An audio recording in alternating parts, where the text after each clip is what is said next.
Hey guys, Maher here, holistic nutritionist. I am on day 10 of the elemental diet. I'm halfway through, super excited. I was thinking about kind of how I got into this because I never really talked about it and how I got SIBO in the first place. I'm not totally sure, but as I mentioned in one of my other videos, and it's on my blog, but I have celiac disease, which I got about 15 years ago. I was diagnosed with it about 15 years ago. And it's possible I had SIBO before celiac. I don't know which came first.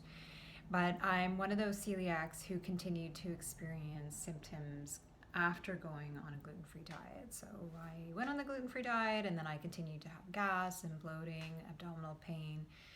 And about 5 years after my celiac diagnosis, I went and did the biopsy again. I saw another GI specialist, and I was just told that I have IBS. And I was also told that I was possibly doing cross-contamination with gluten, and I just was like, no, there's no way.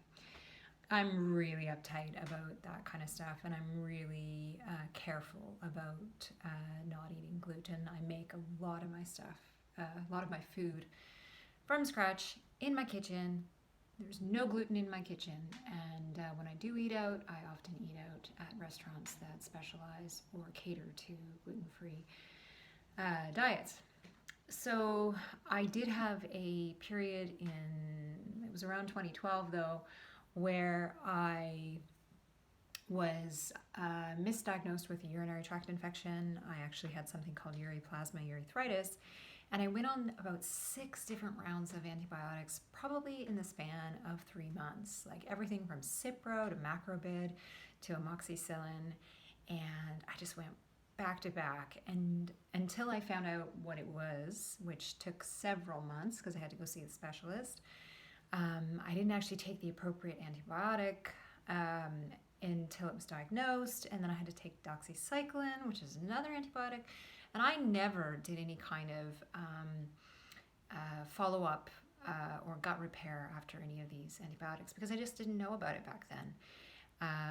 So that's another thing that I went through, and also I traveled to down south to South America.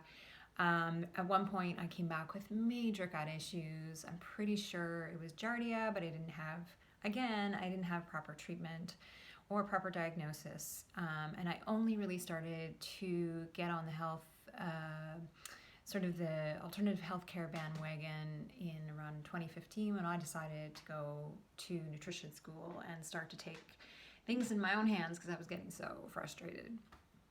And then when I started seeing a naturopath in 2017, we started to do